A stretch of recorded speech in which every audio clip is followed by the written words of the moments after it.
Mi nombre es Douglas Espíndola, yo soy contador público, ejerzo mi profesión desde el año 1986, hace 31 años. Hago declaraciones de renta de personas naturales y de personas jurídicas desde 1983. La intención de este seminario es poderles mostrar de forma clara a los interesados que quieran aprender declaraciones de renta de forma práctica, porque he desarrollado una herramienta que solo se le debe colocar algunos datos y él se encarga de todos los cálculos, principalmente poder saber si usamos el formulario 210, si usamos el formulario 230, si usamos el formulario 240, dependiendo de la característica de cada persona natural. Hacer una declaración de renta de una persona natural, la principal característica es determinar la conciliación patrimonial.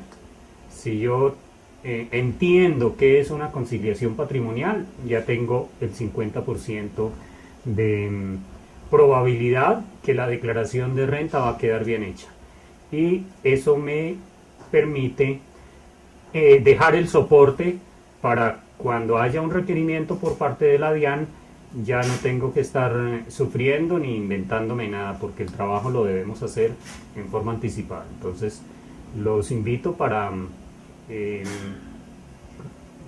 poder ver este video de forma completa, y ya con eso, al finalizar el seminario, estoy seguro que les va a encantar, y estoy seguro que van a aprender, porque es 100% práctico. Muchas gracias. En el pueblito donde soy, bregaba mucho que tenía una droguería. Entonces tenía que entregarle la información a un contador por allá en Tunja. Yo estaba empezando a estudiar contaduría y a mí se me ocurrió pues que eso no debería ser tan difícil, ¿sí? Por eso me atreví a decirle, y mi papá pues de cierta manera confiar en que yo de pronto hiciera el trabajo bien hecho. Papá, déjeme a ver pues qué hacemos. Y resulta que en ese momento se hacían unos anexos. Yo no sé si, Jorge, de pronto tú recuerdes que tocaba entregar unos anexos a la DIAN. O sea, la DIAN se llenaba de unos cartapacios y unos mundos de papeles porque había que entregarle como los soportes. Eso a mí me dio como esa base para medio entender qué era lo que tocaba hacer.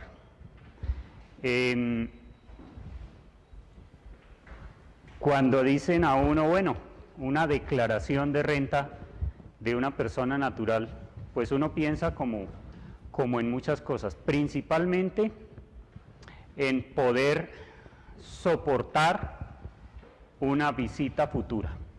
Esa es básicamente como la parte más importante. Preparar lo que el anexo K, literal K del artículo 631 del Estatuto Tributario.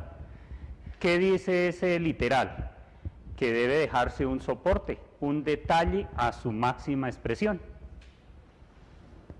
Esa es como la primera parte. La segunda parte, entre mis conocidos, una contadora que tenía mucha experiencia, yo le pregunté, enséñeme a hacer una declaración de renta.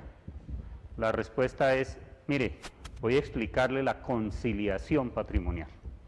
Eso es lo más importante en una declaración de renta. Porque no tiene sentido que una persona natural de un año a otro, ¿cierto? De un año a otro, tenga un incremento sin justificar. Entonces, en el año 2015 tenía 100 millones de pesos. En el año 2016, 31 de diciembre, tiene 200 millones de pesos. Y resulta que en ese año solo se ganó 30. Entonces uno dice, bueno, ¿Qué hacemos con explicar los 70 millones de diferencia?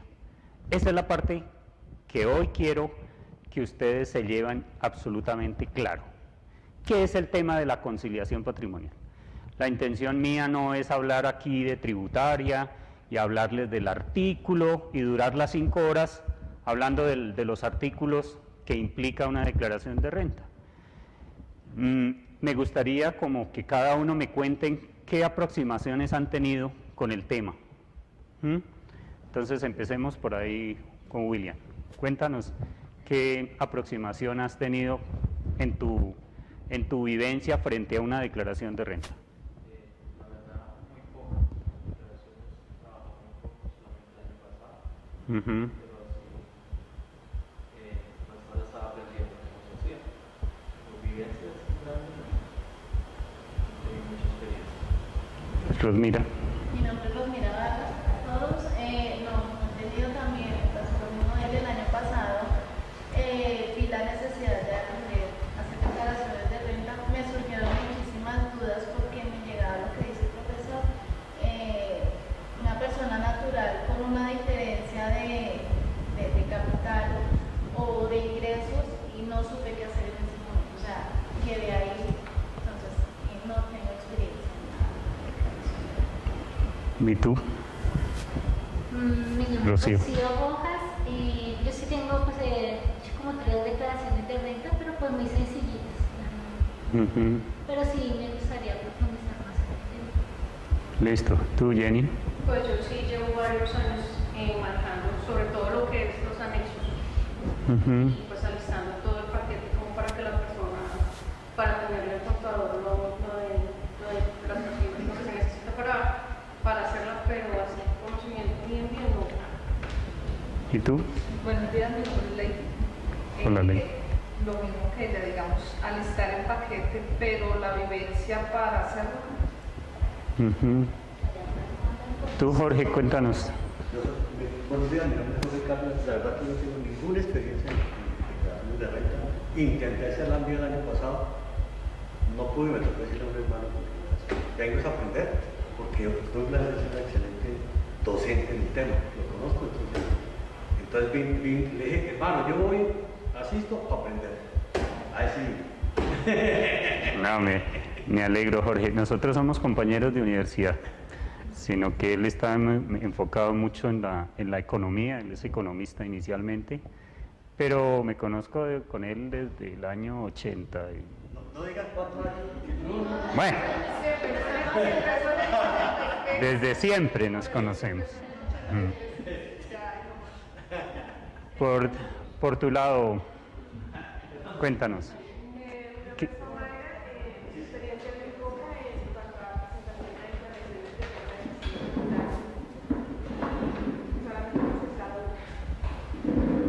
Perfecto. ¿Y tú? Mi nombre es Marta. Marta. Realmente la experiencia con personas naturales es algo como muy básica, muy sencilla. O sea, personas no tienen más mucho, por el hecho de tener una casa que pasó por uno más. Pero yo sé que hay personas que tienen, por ejemplo, registros de capital, cosas que no pueden manejar, hay mucha experiencia, por ejemplo, con la ciudad eso es básicamente lo que ¿Y tú? Buenos días a todos, Carlos Julio Patiño.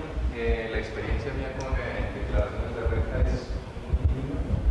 Al igual que todos ustedes, espero llenar las expectativas de tener un conocimiento mucho más amplio. Básicamente estaba enfocado a otras áreas como revisoría, algo muy más en el sentido general, pero no en declaraciones. Bueno, entonces lo que yo pretendo, digamos, es que comentarles que quiero que se atrevan este año. Eso es lo que yo quiero. Que dentro de unos días me digan, sí, yo me senté y traté de hacerla. Sé que la herramienta que les voy a suministrar no los va a dejar botados. ¿Por qué? ¿Qué es lo importante en esto? Entender exactamente la esencia. Los números, las multiplicaciones, las divisiones, los porcentajes, buscar en una tabla, hacer los cálculos del anticipo, que si me toca calcularlo, que si no me toca calcularlo, se lo deja uno a los programas, se lo deja uno a los aplicativos que se desarrollan. ¿Cuál es la diferencia en el caso de mi aplicativo? Yo arranco a tener un computador en el año 90, 91 más o menos, y desde el primer día vi la necesidad, me pareció súper importante la hoja electrónica. No sé quiénes recuerdan del Lotus, después viene el Q123, y por último ya en el año 97, yo llegué hasta en el 2000, porque me había costado mucho esfuerzo hacer todo en QPro, donde había que hacer cada lineecita y era con un comando, la esquina, la cruz, o sea, ese era un proceso un poco, y entonces yo me resistí mucho a pasarme a Excel, porque en Excel tocaba simplemente empezar a eliminar lo que uno ya había hecho de las rayas y de los cuadros. Yo he sido como muy perfeccionista en ese sentido. Hasta el año 2000 arranco con el tema del Excel, que desde ya les quiero comentar, por favor, para nosotros los que manejamos números, para nosotros los contables, es lo máximo que se haya inventado los seres humanos. Yo sigo estudiando Excel, estoy estudiando Excel y no me cansaré de estar del Excel. Se ve muy sencilla la hoja, ¿cierto? Columnas, filas, pero la potencia que tiene una hoja electrónica es algo impresionante. Fue la que me da la salvación con este tema de las NIF. Eso fue una locura total. Gracias al Excel logro atravesar ese puente con la famosa taxonomía, y yo no encuentro otra forma, ¿sí? Esto a título aquí de publicidad, porque resulta que todos los programas contables, estoy hablando del máximo que es el SAP, y estoy hablando del más pequeñito que yo desarrollé cuando empecé mi carrera con mi señora, como ingeniera de sistemas. O sea, tenemos nuestro propio software. Todos llegan al balance de prueba. De ahí para adelante nadie es capaz de hablar de un tema bien presentado, bien técnico, bien bonito, que valga la pena. Entonces la invitación es a estudiar Excel, que es la tabla de salvación de nosotros. Cuando yo vi eso en el año 90, me metí de cabeza. Y yo trabajo en Excel las 24 horas del día, todo el día. ¿Por qué? Porque ve uno que cuando avanza con las famosas funciones, con las famosas fórmulas matriciales, es un tema que no tiene límites. Bueno, entonces, con esa pequeña introducción,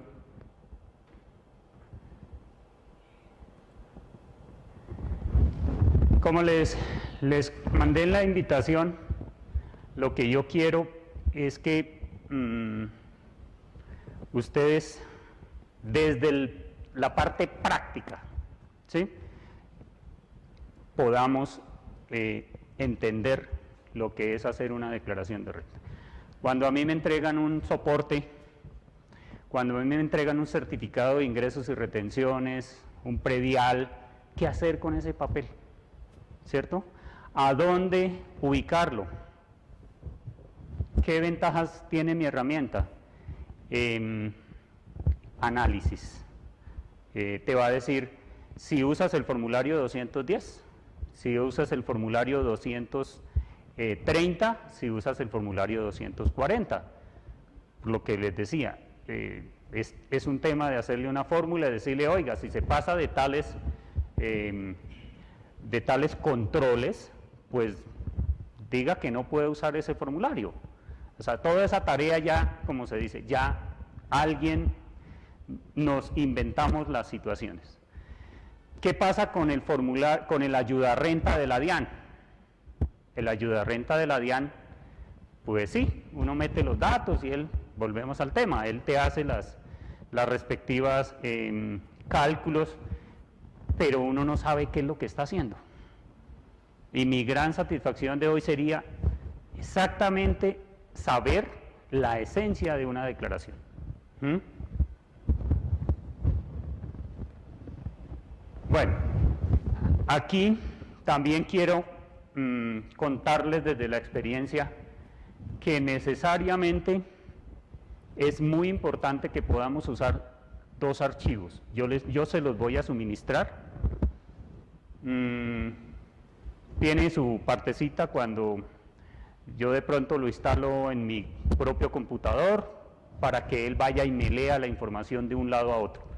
¿Por qué es importante tener un archivo de clientes separado de la herramienta? Porque en esto lo más importante es como, a ver, ¿qué pasa cuando uno tiene muchos datos por ahí regados? ¿Sí? Pues que necesariamente, fácilmente va uno a cometer muchos errores. Que la contraseña de entrada, que la firma digital, que el nombre, que la cédula. O sea, ya vamos a mirar toda la cantidad de información que uno en un momento determinado necesita. Entonces, ¿qué mejor que tenerlo en una pequeña base de datos? E ir alimentando a medida que uno se va enterando, que el correo, que la dirección, que el código de la actividad, etcétera, etcétera, etcétera. Entonces, lo más importante es entender el archivo, ¿sí? Cuando hablen de base de datos, no nos asustemos. Una base de datos es sencillamente unas filas y unas columnas que estén llenadas en forma uniforme. Eso es todo lo que uno, porque cuando le hablan de base de datos uno como que se asusta. Uy, ¿de qué están hablando? No, lo más sencillo del mundo es una base de datos. Son filas y columnas que están llenadas en forma lógica. Y eso es todo. Después de eso ya vendría lo que es el uso de la herramienta. Entonces aquí se la presento, más o menos es la imagen que yo les había mandado, ¿cierto? Vamos a mirar esta primera parte, que son los datos que vamos a introducir, ¿sí? Ya los vamos a mirar en detalle. Aquí hay una teoría donde se complica todo, es la pregunta. Porque hacer una declaración de renta del año 2012 para atrás era realmente sencillo, en cuanto a una persona natural, ¿no? Con jurídicas es otro cuento. Pero resulta que la ley 1607 del 2012 se nos viene con toda a las personas naturales. Se inventa una cantidad de cuentos absolutamente raros, como el formulario 210, como el formulario 230, que el famoso IMAS, que el famoso IMAN, y uno, pero esta cosa, ¿cómo así? Que el formulario 240 para los trabajadores por cuenta propia, ¿sí? O sea, nos complican la vida totalmente. Ahí fue donde nace prácticamente muchas cosas de estas. Y mire, honorarios a cobrar por la elaboración. Resulta que a mí me decían, Douglas, ¿y cuánto vale la declaración? Y yo, pues, sí, como que depende, ¿no? Y resulta que lo que a mí me da la experiencia es que uno debe cobrar de acuerdo como al trabajo invertido, ¿sí? Y uno cómo mide eso en términos como a priori, necesariamente los mide por la renta, por los ingresos de la persona y por el patrimonio. A ver, no es lo mismo una persona natural que se gana 3 millones de pesos y que con eso tiene un apartamentico o tiene un vehículo, para hablar de 100 millones de pesos en términos sencillos de patrimonio y hablar de 36 millones de pesos en términos de ingresos para estar obligados a declarar, ¿cierto? No es lo mismo. ¿Qué voy a necesitar? Certificado de ingresos y retenciones, qué saldo tiene en el banco, que el impuesto predial, el impuesto del vehículo y ya, ¿cierto? A una persona que tiene unos ingresos de 300 millones de pesos, a una persona que tiene un patrimonio de 1.000 millones de pesos. Entonces, basado en eso, me inventé una tablita, que es lo que les quiero, a donde vamos a llegar al final, ¿sí? Entonces, ahí me inventé una tablita, ¿para qué? Para que máximo la elaboración de una declaración de renta valga un salario mínimo. Entonces me parece muy justo que una persona con 300 millones de pesos, que una persona con 600 millones de pesos de patrimonio y ahí para arriba, no importa, yo le tenga que invertir por lo menos unas 4 o 5 horas, porque tiene muchas inversiones, porque tiene muchos activos, porque tengo que mirarle muchas cosas, ¿cierto? Entonces eso es lo que a mí me permite concluir que una declaración de renta está entre 100, 120 mil pesos a un salario mínimo que serían 737 mil pesos. Eso es, digamos, como empezando por a donde tenemos que llegar, porque uno no sabe cuánto cobrar, uno no tiene ni idea cuánto le cobraría a una persona por su declaración de renta. De pronto a alguno le sale, no, pero es que si yo entro a la página de la... Bueno, pues hágalo, no hay problema, eso no... Porque más de uno pues me ha salido con ese cuento, ¿no? Bueno, empecemos entonces por el archivo de clientes. Yo lo llamo archivo de clientes y démonos cuenta la cantidad de información que se puede tener de una... Estas inicialmente son personas jurídicas, ¿sí? Estas inicialmente son personas jurídicas. Y aquí para abajo están las personas naturales. Entonces, aquí por ejemplo, primer nombre, segundo nombre, primer apellido, segundo apellido. O sea, muy de la mano con lo que la DIAN pide en cada cosita. O sea, son situaciones que yo he ido acumulando a través de los años, pero que son claves y de la misma manera para que pues todo fluya, todo funcione. El NID, el dígito de verificación. No se preocupen por no saber el dígito de verificación porque él lo calcula automáticamente, ¿sí? Entonces uno le da cualquier número, mire, ¿sí ve que cambió? Los últimos dos... una parte muy importante, siempre que yo les regale una herramienta, cualquier situación, lo que está en azul, ¿sí? En letra azul, son lo que yo puedo cambiar. Y normalmente lo que no tiene, lo que está en el color natural, que sería el negro, son fórmulas. ¿Listo? Yo normalmente no bloqueo los archivos, yo normalmente no le pongo de que, no, yo soy muy desprendido en ese sentido, no soy de los que empiezo a tapar para que no vean como muchas personas lo hacen. Entonces, ¿qué pasa si por algún error yo coloco aquí? Pues él le va a recibir el dato, mire, ¿cierto? Pero pues se va a dañar. Entonces, el único cuidado es siempre, lo azul es lo de cambiar. Lo de color natural o color negro son fórmulas. Esa es la primera recomendación para poder usar, digamos que todos estos archivos. En el caso de personas naturales es muy raro que tenga su cámara de comercio, ¿no? De pronto sea comerciante, de resto no. Pero mire, por ejemplo, aquí está la actividad de la DIAN. Ese código, ¿será que lo necesitamos en el momento de ir a hacer el formulario? Allá nos van a preguntar. Pues de una vez lo vamos colocando. El teléfono, la clase de administración.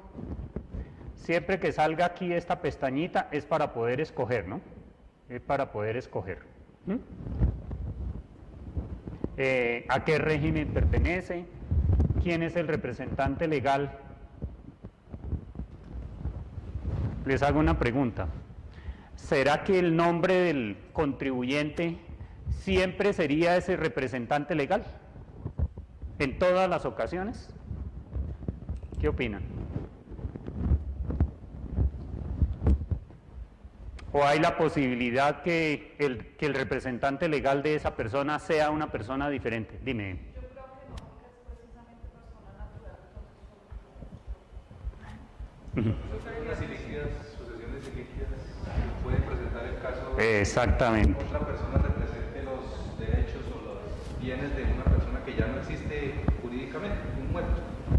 Perfecto. ¿En qué más casos? Ese caso exactamente es el tema.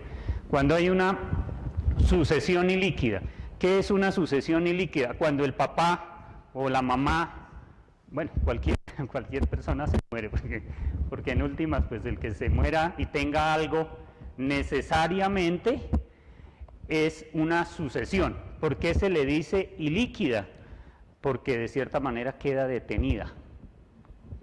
Un periodo que se demore en que los hijos, o los herederos más bien, los herederos se distribuyan eso. Entonces de cierta manera queda frenado ese patrimonio ahí. Entonces por eso se le dice ilíquida, porque cuando el papá se muere, pues como que todo queda frenado, ¿cierto? Y eso genera rentas, posiblemente si yo tengo algo arrendado, pero la intención de la palabra es esa. Entonces, podría darse varios casos. Una persona natural que no vive en Colombia y deje a alguien acá, ese sería el representante legal. Un menor de edad, hay varios, yo tengo muchos menores de edad que lo representa el papá o que lo representa la mamá. Entonces, fácilmente tenemos tres casos, en términos bien sencillos. Los menores de edad, tenemos las sucesiones ilíquidas y tenemos cuando una persona de pronto no tiene la habilidad o yo qué sé, pues para representarse a sí mismo. Entonces dice, no, usted señor abogado, usted señor contador, represénteme. Entonces allá en la DIAN va uno, se inscribe como el representante de esa persona. ¿Listo?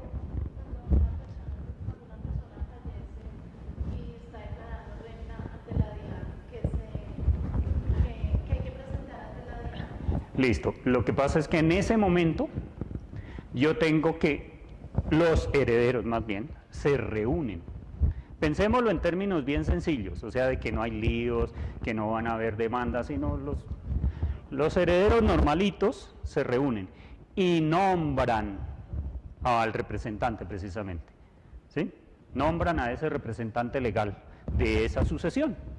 Entonces va uno a la DIAN, entrega el documento y dice, mire, digamos como en el tema donde se actualiza el RUT, entonces dice, mire, yo soy el representante legal de esta persona que falleció. Entonces allá le piden el registro de defunción, le piden el documento de autorización autenticado en notaría y como lo más importante, pues fotocopias de las cédulas, creo que fotocopias de las cédulas de los herederos, etc.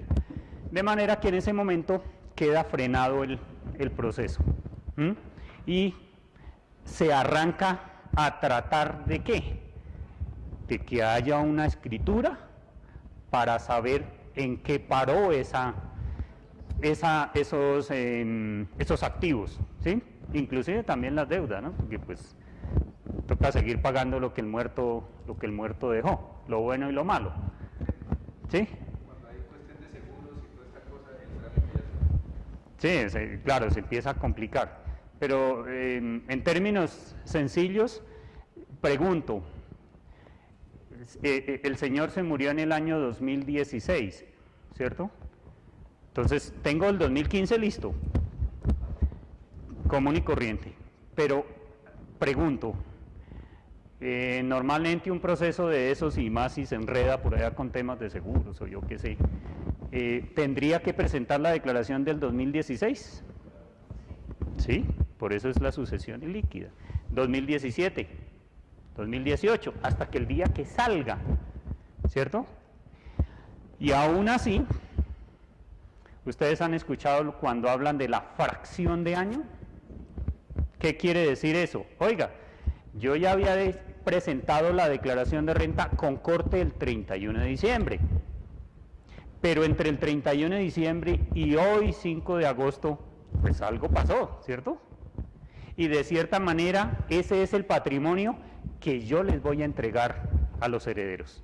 Eso se llama fracción de año. Ahorita en este momento hay un problema tenaz, porque resulta que como cambió la legislación, estamos hablando de la ley 1819, La declaración, el formulario que se diseñó para este año no viene con fracción de año, porque las reglas de juego cambiaron fuertemente. No sé si ustedes habrán escuchado el tema de las cédulas. No, pues la cédula la que yo cargo en mi bolsillo que me identifica. O sea, es que se inventan unos términos, pero yo le hubiera dicho los grupos y ya, me quito semejante problema de entender que no, que las cédulas. Bueno, será el año entrante el que nos dediquemos. ¿Por qué no se aventura uno a hacer algo parecido a lo que vamos a mirar? Porque es que con la DIAN uno no sabe qué hacer. A ellos se les puede ocurrir por cada cédula un formulario. ¿Sí? En este momento lo que dice la norma es que son 5 grupos. De los 5 grupos unen asalariados y pensionados en una tabla y los otros 3 grupos en otra tabla. Entonces uno, pero esta locura. Entonces eso va a ser la locura completa. Pero bueno, dentro de un año espero poder hacer este mismo taller y poderles dar la herramienta ya práctica frente a lo que toca hacer. Yo me la imagino como la misma herramienta con 5 columnas. ¿Por qué? Pregunto, ¿será que un asalariado puede pertenecer a las otras 5 categorías? ¿Sí o no? ¿Qué me dicen ustedes? ¿Podría ser pensionado? ¿Podría ser rentista de capital? Claro, una persona natural podría hacer las 5 cosas perfectamente. Yo soy empleado en una nómina de un cliente y yo soy prestador de servicios. Bueno, lo único es que no soy pensionado, pero yo puedo tener en una cuenta de ahorros y ganarme 100 pesos de intereses. ¿Sí? Y puedo pronto tener arrendado un apartamento y ahí tendría casi que las 4 actividades fácilmente. Entonces, des en cuenta lo complejo que se vuelve el tema, lo difícil que se puede tornar. Señora.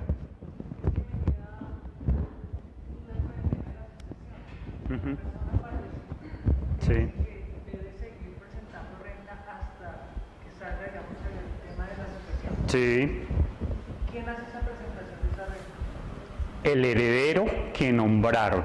O sea, nosotros todos somos los hijos y el cuñado y lo que sea, y nos reunimos entre todos y nombramos a una persona. Puede ser a un abogado externo, puede ser a uno de los mismos herederos, ¿cierto? Puede ser el mismo heredero, no tiene que ser un abogado. No, cualquier persona natural, cualquier persona. Claro, entonces, pues ¿cuál es el que más sabe aquí de impuestos? Cualquiera de nosotros. Marta, por favor, vamos a nombrarla. Perfecto. Señora. Igual en el book sale sucesión y líquida. O sea, Correcto. ellos saben ahí. Pepito Pérez, sucesión y líquida. Y está representado por el apoderado tal. ¿Ya? Entonces, cuando uno presenta la declaración de renta, aparece Pepito Pérez, sucesión y líquida.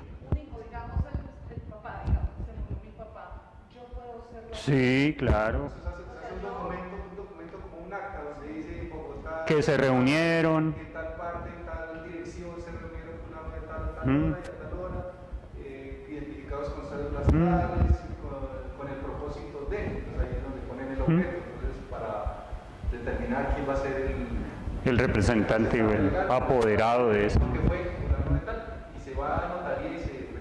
Y después se lleva a la DIAN. Bueno, y si han hecho ese proceso igual, no pueden. O sea que eso está en... Pregunta, ¿tendría sentido presentar la declaración ahorita en agosto si mi papá se murió en enero o febrero? Se supone que no, porque ese muerto no puede firmar. Que uno tenga la contraseña no quiere decir que yo pueda firmar. Sí lo puedo hacer, pero hay algo que no está cuadrando, ¿cierto? Lo lógico es, oigan, reunámonos, está bien que estamos agarrados peleando, pero hay que nombrar a alguien para poder presentar esa declaración. ¿Yo qué haría en un afán de esos? Mínimo presentar la misma información de la del 2015, porque uno dice, por lo menos tenía eso mismo, que se supone que es lo que vamos a distribuir. supuestamente, ¿no? Porque eso es muy, muy relativo. Bueno, entonces esta basecita, des en cuenta que nos va a servir para una persona jurídica, para una persona natural. Mire, si tiene revisor fiscal, el nombre, cómo se llama, la información para el Industria y Comercio de Bogotá, el correo. Este grupo, respecto a mis clientes, yo los voy agrupando, ¿sí? ¿Quién es el contador? La información de la DIAN. No pasa nada que uno deje todos estos espacios en blanco. Si yo no tengo esa información, no pasa nada. Pero sí lo más importante, y ya vamos a ver por qué. La información de la DIAN, mire. La contraseña del representante legal. Esto era, ¿se acuerdan unas preguntas que hacían cuando uno sacaba eso? Entonces, que el papá, que cómo se llamaba, no sé qué cosa, y la famosa firma digital. La contraseña de la Secretaría de Hacienda para los medios magnéticos distritales. Bueno, el número del celular, si tiene establecimientos, la información de mi planilla o de la pila, la responsabilidad del IVA, si tenía el RETECRE, la periodicidad del ICA, o sea, des en cuenta la cantidad de información que en un momento determinado uno debe ir organizándole a los clientes. Debe irle como guardando porque uno nunca sabe en qué momento la voy a necesitar. Entonces, esa es la parte, arrancamos acá con los datos, que yo trato de aprovechar, mire, 1175. ¿Sí vieron que cambió todo? ¿Por qué? Porque yo le hago unas formulitas que vaya y lea esa base de datos, ¿sí? Y me traiga la información. ¿Cuál es la idea? Que esta herramienta me tiene que servir para todo el mundo. ¿Y yo qué voy haciendo? Pues le voy diciendo F12 y le voy diciendo guardar como. O sea, coja ese archivo que está en original, que está en blanco, que no tiene nada, y haga una copia con otro nombre. No se les olvide, guardar como. Entonces eso es lo que yo trato de hacer, mire. Yo trato de, este 2016, entonces se supone, coherente con lo que les he comentado, que tengo que cambiar, si de pronto este es el año diferente, ¿cierto? Y el número a que corresponde esa persona. ¿Cuál es el número? Mírelo, acá está, es esta primera columna. Ahora sí entienden que es una basecita de datos. Eso, tan sencillo como eso. Pero la gracia es poder ir a leer la información del señor 1174, mire, y que me la cambie solito, ¿sí? Porque yo quiero que ustedes piensen en grande, que se han hecho 1 o 2 declaraciones. No, yo quiero que ustedes hagan 10, que ustedes hagan 90 declaraciones como yo en este momento hago. Entonces yo no puedo pensar en chiquito, yo quiero pensar que ustedes tengan esa capacidad fácilmente de salir a decirle al vecino, al de la tienda, oiga, ¿usted quién le hace la declaración? No, yo, ayúdeme, asesórenme. Ahí nace un cliente sencillísimo. La plata está hecha, es lo que yo quiero transmitirle. No es sino buscarla y conseguir herramientas que no lo dejen a uno varado. Hay cosas, y es cierto, que uno no entiende, yo eso lo acepto. Los invito es que en el internet está todo. Cualquier pregunta que uno le haga a Google, ese no lo deja uno tirado. Entonces, a mí me pasa frecuentemente. Oiga, Douglas, no, pero se lo investigo. Y hace lo que hacemos todos. ¿Qué es tal cosa? Esta mañana, un cliente que tengo por allá en Arabia Saudita, ¿sí? Trabaja en una petrolera. Oiga, ¿cómo es el tema de los beneficios tributarios por tener un crédito hipotecario? ¿Y yo qué hice? Pues yo que me voy a acordar de, pues yo sé que hay unos beneficios. Y le cogí y le copié. Ay, muchas gracias. Pero a ver, es que la información está ahí. Si estuviéramos hablando hace 20 años cuando no existía el internet, pues compre libros y estudie, ¿no? Pero ahora el tema es mucho más sencillo. Bueno, vienen temas muy importantes como,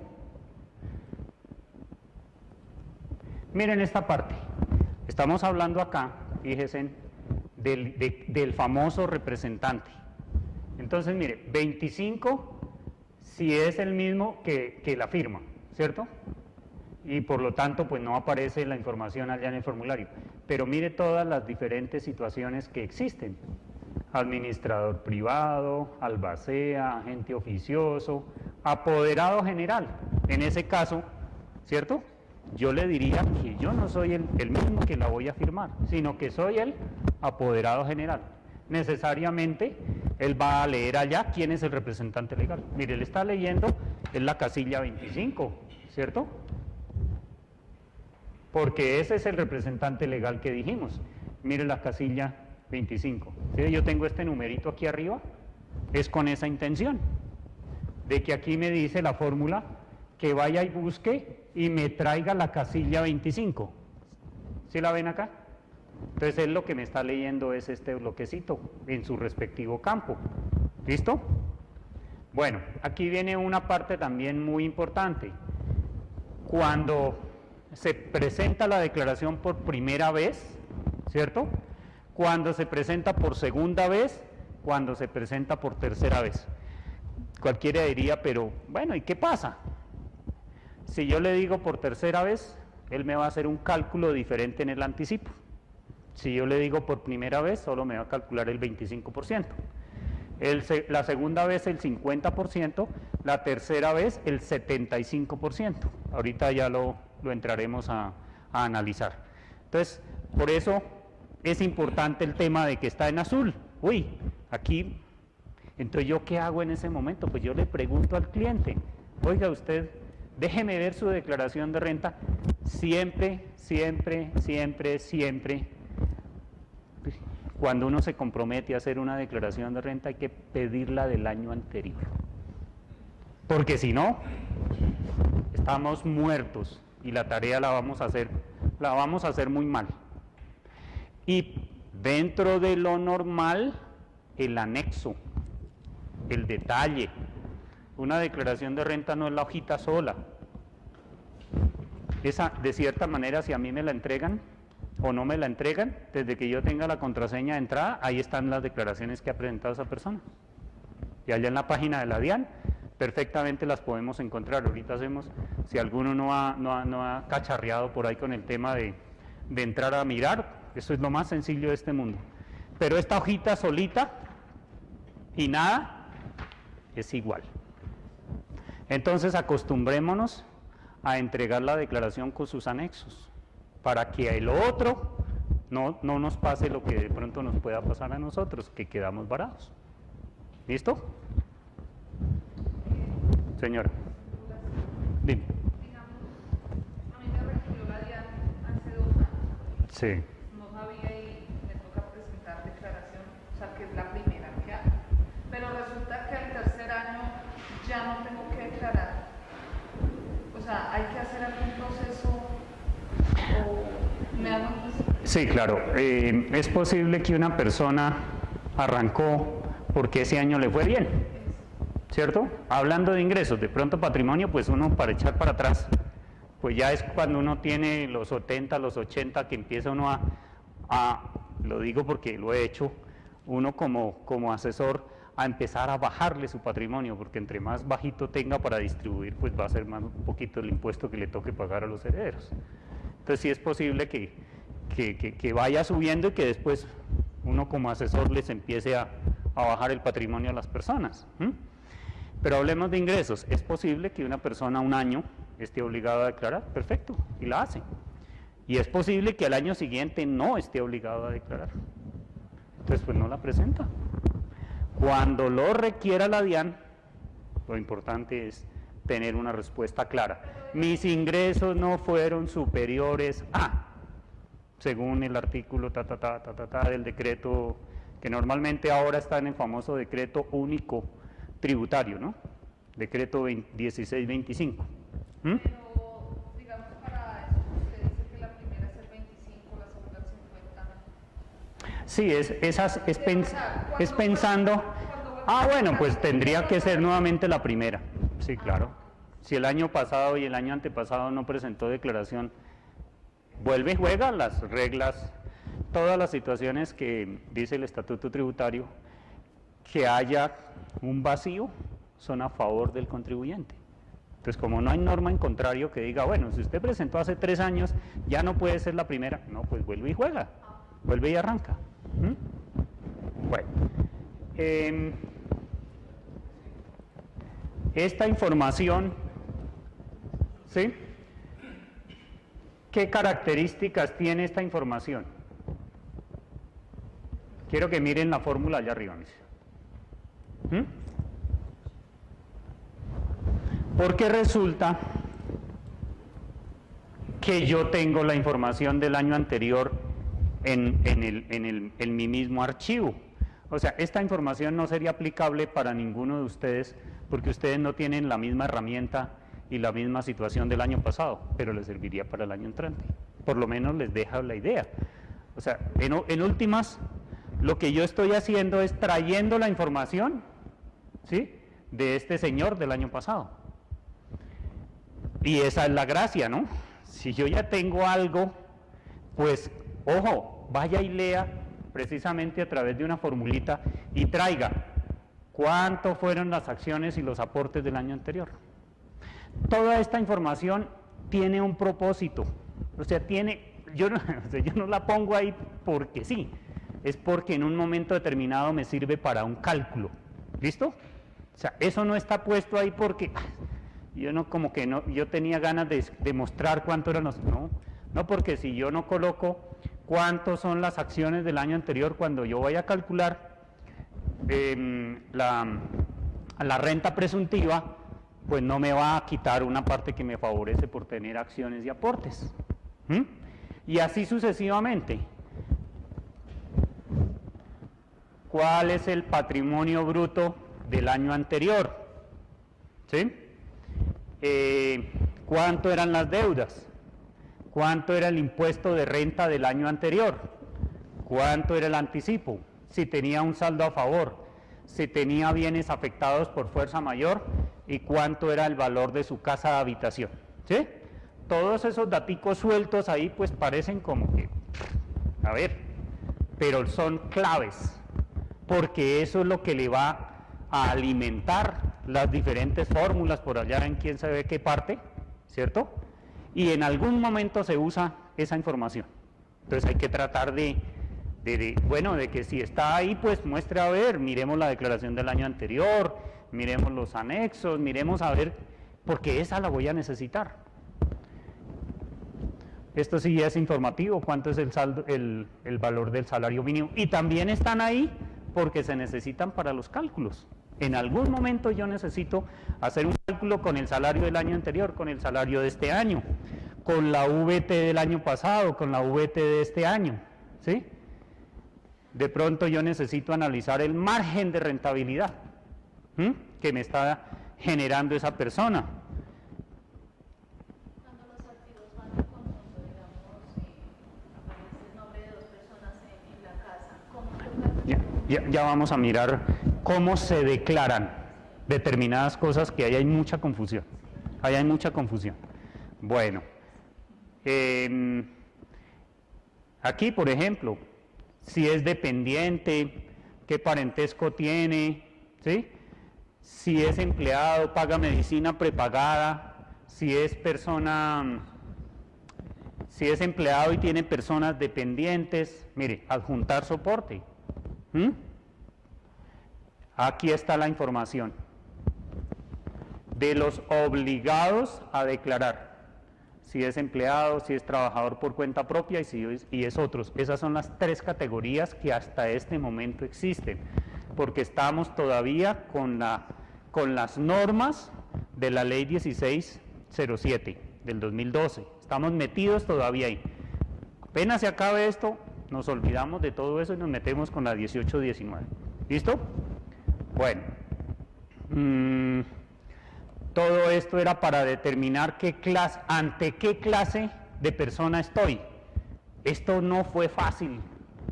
armar todas esas fórmulas y armar toda esa situación. Eso tenía ahí su veneno y fue interesante. Y miren la partecita, él va y me trae la información que necesito para el año siguiente. Entonces él va por allá a diferentes partes, mire, y me trae la información, mire. Si ven la fórmula acá, ¿no?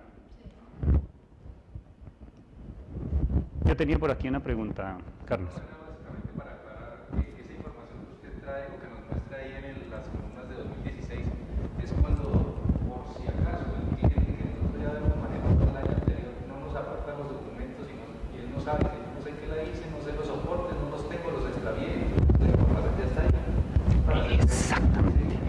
Y lo que... Correcto. Y lo que yo quiero, por favor, es que ustedes no se dejen quitar el cliente. Eso es lo que yo quiero. Que digan, sí, yo tengo clientes como me pasa a mí desde 1989. Porque, ¿qué indica que le quiten a uno el cliente? Que uno no hizo su trabajo bien hecho. Acuérdenme, al final les voy a enseñar una fórmula, porque en esto se encuentra uno de todo. No, yo no quiero pagar sino 100.000. Entonces uno le dice, bajo su riesgo, uno tiene que ser lo suficientemente profesional para decirle, yo le puedo meter un gasto ahí, pero bajo su responsabilidad. Hasta donde voy, como se dice, a mi saber leer y entender, técnicamente usted le tiene que pagar 1 millón de pesos. No, pero ¿cómo así, Douglas? ¿Cómo se le ocurre? Eso es lo que a usted técnicamente le toca pagar. Pero, si quiere, yo le puedo colocar un gasto ahí, sin soporte, unos costos y deducciones, sin una cosa muy que haya una relación de causalidad con el ingreso, ¿cierto? Y acuérdense, al final no hay que se me olvide de mostrarles una fórmula máxima. Y uno le dice, yo quiero pagar 100.000 y le hace el cálculo solito para decirle cuántos son los 100.000. ¿Listo? No es contraproducente. ¿Por qué? Porque lo importante es dejar la constancia de que está bajo la responsabilidad del cliente. Yo siempre hago eso. Señor Pepito, ahí está su declaración y a usted le toca pagar, volvemos al ejemplo, 1 millón de pesos. Y empieza la lloradera. Douglas, pero... A ver, don Jaime, que me acuerdo de don Jaime porque, sí, don Jaime le toca pagar 150 millones, literal, de verdad, 150 millones de pesos. Pónganle cuidado. ¿Qué relación de causalidad pueden haber con los intereses? A ver, dígame en una relación de causalidad que pueda haber, tú que trabajaste en la parte bancaria, de una persona que tenga unos intereses. A ver, que yo no la veo, yo no la encuentro, de que una persona que viva, como dicen, que viva de la renta, que tiene unos arrendamientos, bueno, mandó a pintar, ¿cierto?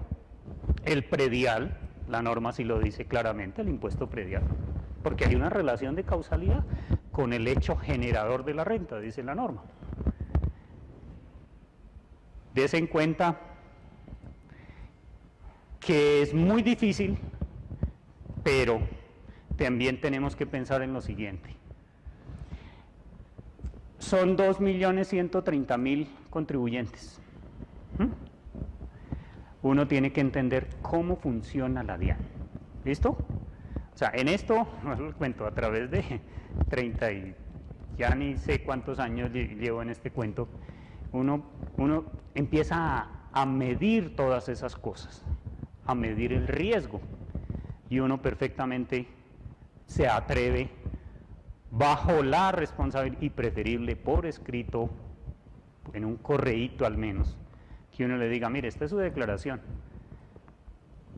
si usted quiere, yo le puedo colocar un gasto, colocar un costo, una deducción, pero bajo su responsabilidad, de manera que la persona sea consciente. Sí, Douglas, tranquilo, yo me hago cargo.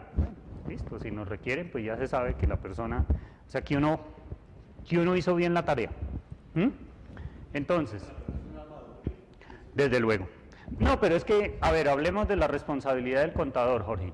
La responsabilidad del contador, en el caso de las personas naturales, está la firma del contador para ingresos superiores en ingresos de 500 millones de pesos. Entonces, y claro, si a mí me toca firmar, pues ya el tema cambia, ¿cierto? Porque uno, ¿cierto? Lo digo porque a la hora del requerimiento